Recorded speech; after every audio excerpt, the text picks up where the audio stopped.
మటనా మాకొద్దు బాబోయ్ అని నాలాంటోళ్ళు కూడా ఇలాంటి మటన్ ఇగురు మీరు చేసి పెట్టారనుకోండి, ముక్క కూడా వదలుచుకొని తినేస్తారు. ఎప్పుడు రొటీన్గా చేసుకునే గ్రేవీస్లా కాకుండా ఇలా సింపుల్ అండ్ టేస్ట్ వేలో ఒకసారి ట్రై చేసి చూడండి. ఫస్ట్ అయితే మనం మసాలా పేస్ట్ నూరుకోవాలి. దానికి కావాల్సింది ఒక మిక్సీ జార్ తీసుకోండి. దాంట్లో 1 స్పూన్ సోంపు, 1/2 స్పూన్ గసగసాలు, 1 ఇంచు దాల్చిన చెక్క, 3 లవంగాలు, 2 యాలక్కాయలు, ఒక 1 స్పూన్ జీలకర్ర వేసుకోవాలి. మేము తీసుకున్న మటన్ అయితే 1/2 కేజీ అండి. 1/2 కేజీకి అయితే 3 మీడియం సైజు ఉల్లిపాయలు, మీడియం సైజ్ టమాటాలు సరిపోతుంది. ఇప్పుడు మీరు 1 కేజీ తీసుకుంటున్నారు అనుకోండి, 4 ఉల్లిపాయలు 4 టమాటాలు తీసుకోండి. అంటే తీసుకునే క్వాంటిటీ బట్టి అనమాట, 2 సమానంగా తీసుకోవాలి. ఉల్లిపాయలు టమాటాలు రఫ్గా చాప్ చేసుకొని జార్లో వేసుకొని దీంతో పాటు మీరు అల్లం వెల్లుల్లి పేస్ట్ ఉంటే వేసుకోవచ్చు. లేదంటే ఫ్రెష్గా 1 ఇంచు అల్లం ముక్క, 4-5 వెల్లుల్లి రెబ్బలు వేసుకుని ఒకేసారి మెత్తగా పేస్ట్ కూడా చేసుకోవచ్చు. ఇప్పుడు మేము బాండి పెట్టి ఆయిల్ 3 టేబుల్ స్పూన్స్ ఆయిల్ వేశారు. మనం నూరు పెట్టుకున్న మసాలా పేస్ట్ వేసేస్తున్నాం. బాగా పచ్చి వాసన పోయేంత వరకు వేగాలండి. మేము తీసుకున్న మటన్ వచ్చేసరికి చాలా లేతగా ఉంది, అందుకే మేము బాండీలో కుక్ చేసేస్తున్నాము. మీరు తీసుకున్న మటన్ ముదురుగా ఉంది, లేదా మీకు కుక్కర్లో కన్వీనియంట్ అంటే అలా కూడా చేసుకోవచ్చు. లేత మటన్ అనుకోండి, ఒక 3 to 4 విజిల్స్కి చక్కగా ఉడికిపోతుంది. లేదు కొంచెం ముదురుగా ఉందనుకోండి, ఒక 6 to 7 విజిల్స్ పెట్టుకోండి. మనం తీసుకున్న మీట్ బట్టే ఉంటుంది అనమాట.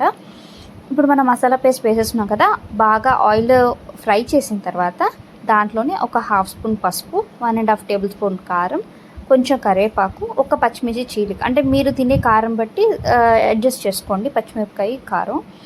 ఇప్పుడు ఆయిల్ రిలీజ్ అయ్యేంత వరకు మొత్తం వేయించుకున్న తర్వాత మనం మటన్ ఏం చేసుకోవాలంటే, వాష్ చేసేటప్పుడే ఒక 1 స్పూన్ కల్లుప్పు, 1/2 స్పూన్ పసుపు వేసుకొని బాగా ఒక 2-3 సార్లు కడిగేసారనుకోండి, నీచు వాసన లేకుండా ఉంటుంది.